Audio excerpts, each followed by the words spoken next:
अस्सलामु अलैकुम रहमतुल्लाहि व बरकातुहू। बहुत ही मुअज़्ज़िज़ और बहुत जिनका हम अदब करते हैं और जिनसे हम बहुत मोहब्बत करते हैं, आनंद मोहन माथुर साहब हमारे बीच हैं।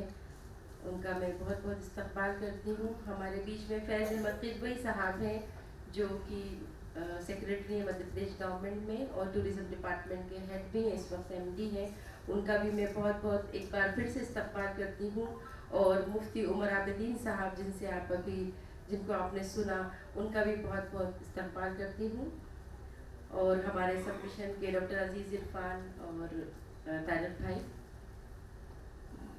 आज का दिन जो है ये एक अवार्ड सेरेमनी के तौर पे सबमिशन ये फंक्शन मुनक़िद किया है, जो कि चौथी अवार्ड सेरेमनी है। इससे पहले कल एक वर्कशॉप हुई थी और मुफ्ती उमर आबिदीन साहब ने ही वो वर्कशॉप ली थी कल की वर्कशॉप जिसने भी मिस की है उसने बहुत कुछ मिस कर दिया, ये मैं आपको बताना चाहूँगी। आपने अभी मुफ्ती साहब को सुना, ये तो समझ लीजिए कि बस एक ट्रेलर था। कल की जो वर्कशॉप थी, I think some of the teachers are present, कल के पार्टिसिपेंट्स, तो इतनी अच्छी हुई थी।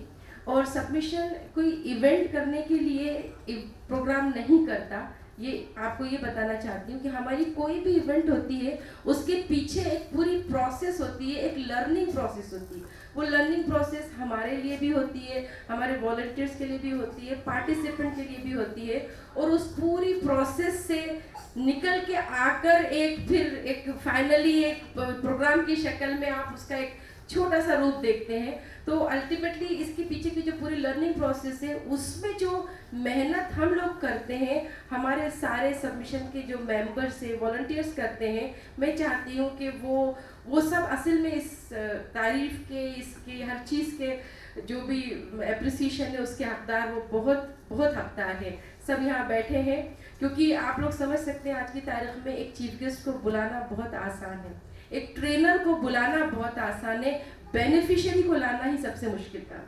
सबसे मुश्किल काम। मतलब आई हैव सीन वर्कशॉप्स जिसमें एक, शायद अभी फिरदौस या किसी ने बताया कि मैंने यूनाइटेड नेशंस की ट्रेनर जो जिनेवा हेडक्वार्टर से जो हमने पहले की थी, तारिक भाई जानते होंगे, Uma Sridhar, she came for a 3-day workshop. मुझे और उनको, हमको बस एक ही दुखी थी कि जो ट्रेनर आ गया है, हॉल्स बुक हो गए, सब कुछ हो गया, लेकिन बेनिफिशियरी आएंगे कि नहीं। तो वो जो बेनिफिशियरी का जो प्रोसेस होता है वो हमारे लिए सबसे टफ पार्ट होता है।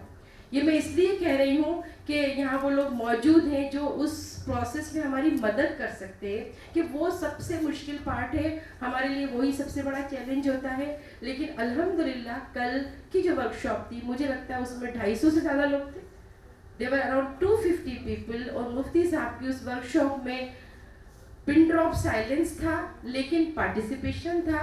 He was so interactive. उन्होंने एक ऐसा माहौल बनाया कि मुझे लगा कि अगर वो अगले 3 घंटे भी वो वर्कशॉप चलती तो कोई भी शायद हिलता भी नहीं, कुछ लोगों को बस एक नमाज का ब्रेक देने की ज़रूरत पड़ती।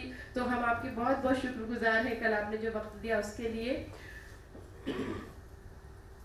अब यहाँ कुछ टीचर्स मौजूद हैं और टीचर्स डे का मौका है, तो सबसे पहले तो मेरी तरफ से सभी टीचर्स को बहुत बहुत मुबारकबाद आपके टीचर होने पर। मेरे एक स्कूल में जब पढ़ती थी एक टीचर थी जिन्होंने मुझे एक बार थोड़ी सी मार पड़ी थी, मुझे वो टीचर आज तक याद है। मुझे एक टीचर है जो, मुझे सबके नाम भी याद है, मैं नाम यहाँ ले नहीं रही थी, जिन्होंने मेरी इंग्लिश की हैंडराइटिंग बहुत अच्छी हुआ करती थी, तो मेरी कॉपी पूरे स्कूल में घुमाई थी और मुझे इतना अप्रिशिएट किया था। मुझे वो टीचर भी आज तक याद है। उसके बाद मैं पढ़ती थी एक स्कूल में, वहाँ पे सबको याद होगा एल्यूमिनियम, उसकी जो फॉर्मूले होते हैं ना, केमिस्ट्री के 13 फॉर्मूले याद करना होते थे, एल्यूमिनियम, कॉपर, शायद 6 या 7 क्लास में हम लोग पढ़ते थे। तो जब किसी को वो कोई भूल जाता था तो एक याद नहीं आने पर एक स्केल पढ़ती थी, खड़ी स्केल। तो खैर मैं तो याद कर लेती थी डर के मारे, लेकिन मैंने देखा है बच्चों को वो खड़ी स्केल से उनको पिटाई होती थी, वो सर भी आज तक याद है। बल्कि अभी स्कूल के बच्चे मिले हैं तो व्हाट्सएप पे पूरा टाइम सिर्फ उन्हीं सर को याद करते रहते और उन्हीं की मार याद करते रहते। उसके बाद हायर सेकेंडरी स्कूल में आई तो एक इंग्लिश के सर याद हैं जो हमें इतनी अच्छी इंग्लिश पढ़ाते थे कि उन्होंने हमें टेंसेस इंग्लिश के ऐसे रटाए थे, हमें वो दुकान बताई जहाँ वो टेंसेस का चार्ट मिलता है, वो बोलते थे घर पे लगाओ, और टेंस बहुत अच्छे याद कराए। तो इतने अच्छे याद कराए कि आज हम कभी कभी इंग्लिश अगर बोलते हैं तो वोकेबलरी की शॉर्टेज महसूस कभी कर जाए, पर टेंस में कभी गलती नहीं करते। इतनी अच्छी उन्होंने पढ़ाई। उसके बाद इंजीनियरिंग कॉलेज में गए, इससे पहले भी मैं कई बार जिक्र कर चुकी हूँ प्रोफेसर नासिर मोहम्मद खान साहब का, कि उन्हें, मुझे नहीं लगता कि जो भी बच्चा उनके कांटेक्ट में आया है उन्हें कभी भूला होगा, इतना उनका एक बच्चों पे एक असर होता था। फिर अभी रिसेंटली मैंने IIM इंदौर से MBA किया था 2005-7 में। वहाँ के प्रोफेसर भी मुझे याद है कि वो जब हमें इन्वेस्टमेंट मैनेजमेंट पढ़ाते थे, और अक्सर वो अपनी प्रॉब्लम में खुद ही इतने कंफ्यूज हो जाते थे कि उनको उस प्रॉब्लम से हम लोग को निकालना पड़ता था, और हम स्टूडेंट्स उनकी मदद करते थे कि सर इसको ऐसे कर लेंगे, ऐसे करके this is how we can solve it. तो हम लोगों को वो टीचर भी याद है। The point I am trying to make it is that a teacher is always remembered. जो बात मैं कहना चाह रही हूँ कि एक टीचर प्राइमरी से लेकर आप किस लेवल तक भी पढ़ ले, ए teacher is always remembered, whether it is for good और फॉर बैड। हर चीज के लिए हमारे जहन में हमारा टीचर हर वक्त रहता है। तो हम टीचर्स उस तबके को बिलोंग करते हैं। और व्हेन आई से teacher, it just does not mean a person who is into the teaching profession. हम सब भी अपने आप में हर रोल में कहीं ना कहीं कुछ ना कुछ दिखाते रहते हैं। टीचर है किसी ना किसी रोल में। The moment we set a precedence for someone, we become a teacher. तो हमें कम से कम इस टीचर्स डे के मौके पे एक हम अपने लिए रिजॉल्व कर सकते हैं कि हम जिस भी रोल में, फादर के तौर पे टीचर है। हमने जो एक मेरे पापा इवेंट की थी, उसका कैप्शन था कि father is equal to 100 school masters. तो मेरे पापा जो इवेंट की थी उसमें 5000 बच्चों ने पार्टिसिपेट किया था। 1.5 साल पहले हुई थी सबमिशन की।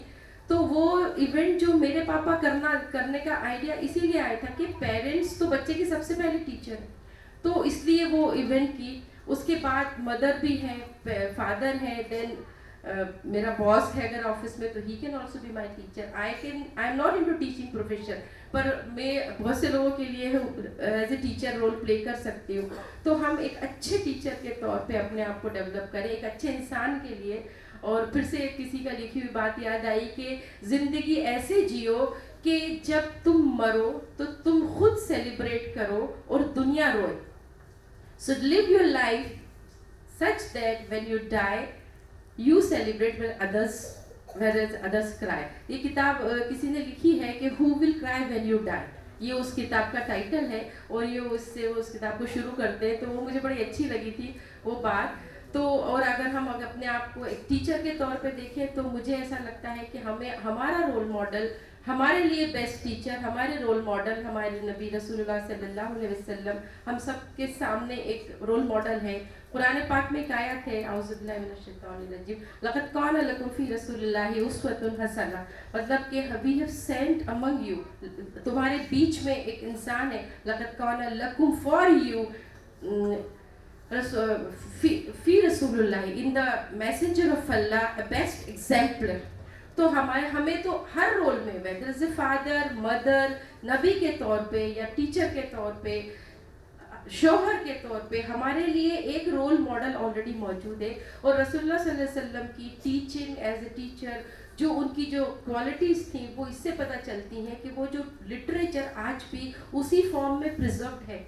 यानी कि उनकी कम्युनिकेशन स्किल्स कितनी अच्छी होंगी, कितनी स्ट्रांग होंगी कि whatever he has said is still between us, और it is still ruling the hearts of 2 billion peoples around the world.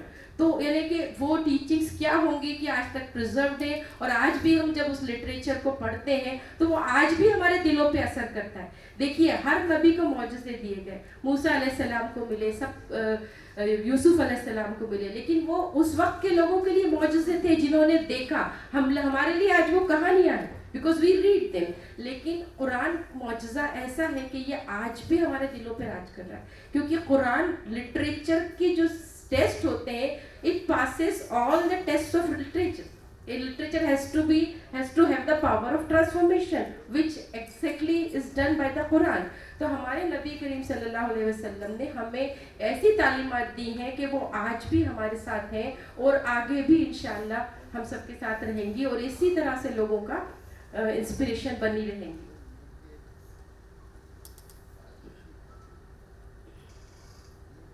Anand Mohan Mathur साहब ने जो बात कही थी, सर कोचिंग का कह रहे थे, मैं आपको ये बताना चाहती हूँ, माथुर साहब और फैज़ किदवई साहब का तवज्जो चाहूँगी कि सर हमने कोचिंग के लिए, आपने जब हमें नाराज़गी आपने कही थी कि भाई ये कोचिंग मुझे पसंद नहीं है, you must start A school, तो हमने सर स्कूल शुरू कर दिया है, आपको ये बताना चाहते हैं। और यहाँ पे जो ये येलो कलर के जो बैनर्स लगे हैं ये स्कूल ही के हैं। और फैज़ किदवई साहब ने और अभी मुफ्ती साहब ने भी जिस बात पे जोर किया कि वैल्यूज़ के साथ एजुकेशन, तो इधर एक हमारे लोगों के नीचे एक लाइन है, थोड़ी बारीक हो गई है, लेकिन मैं चाहती हूँ कि सब उस लाइन को पढ़े। उस पर लिखा है वेयर एजुकेशन मीट्स एथिक्स। ये हमारे लोगों का पार्ट है, ये हमारा मोटो है और हम and we really mean it. तो इंशाल्लाह हम जो आपने तरबियत का जो आपने मेंशन किया था तो वो हमारे मोटो में है और हमारी पूरी कोशिश होगी कि हम उसको सही ढंग से, क्योंकि जो इल्मुन नाफिया है वही असल इल्म है, तो उस पर इंशाल्लाह अमल करने की कोशिश करेंगे। आप सबकी दुआएं हमारे साथ रही। तो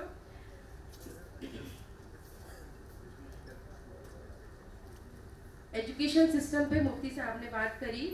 मुझे तो ये जो प्रेजेंट एजुकेशन सिस्टम है इस पर मैं ज़्यादा मैंने पॉलिसी थोड़ी पढ़ी थी, समझी थी, लेकिन बहुत ज़्यादा कमेंट नहीं कर पाई।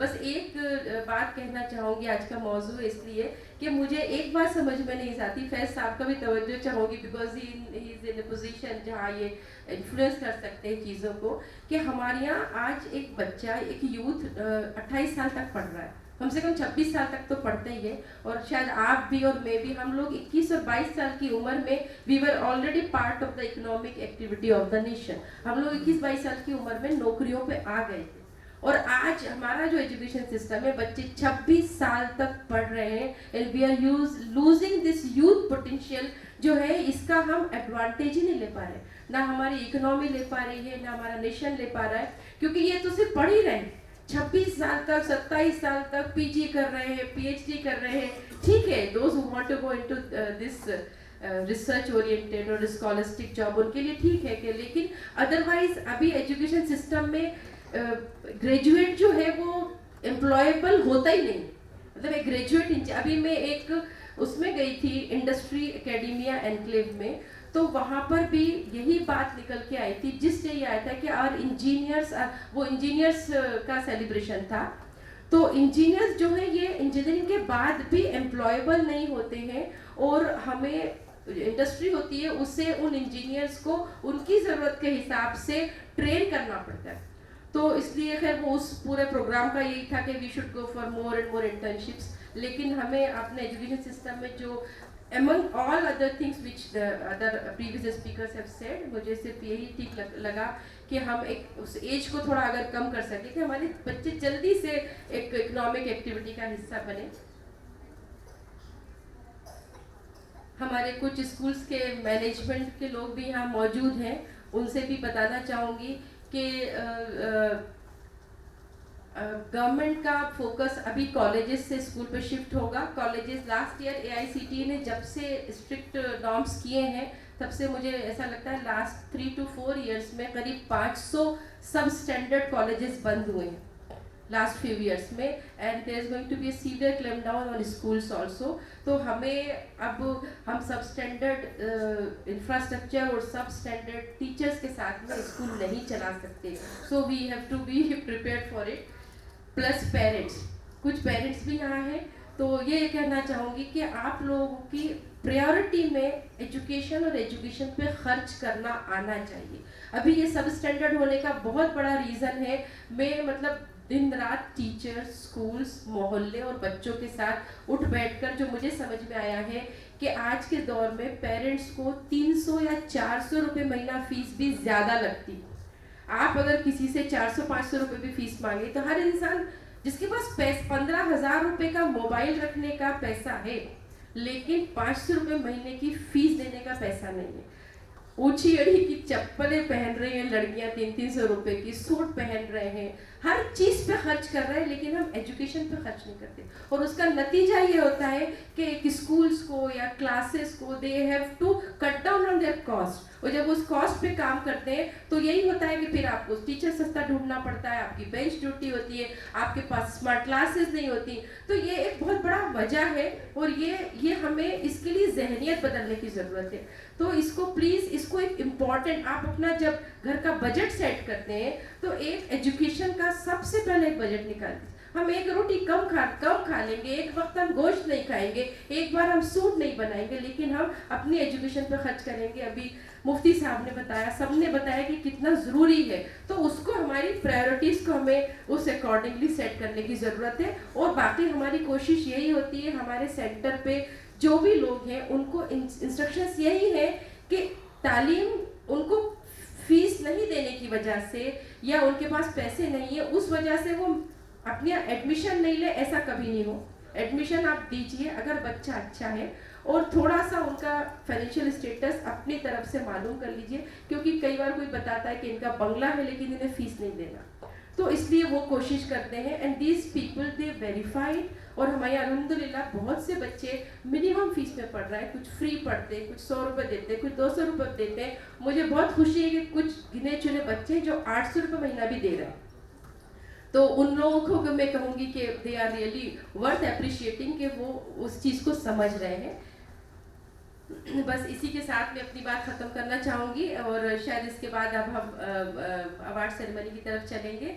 बहुत बहुत शुक्रिया हमारे सभी मेहमानों का यहाँ, और तमाम ऑडियंस के लिए शुक्रिया।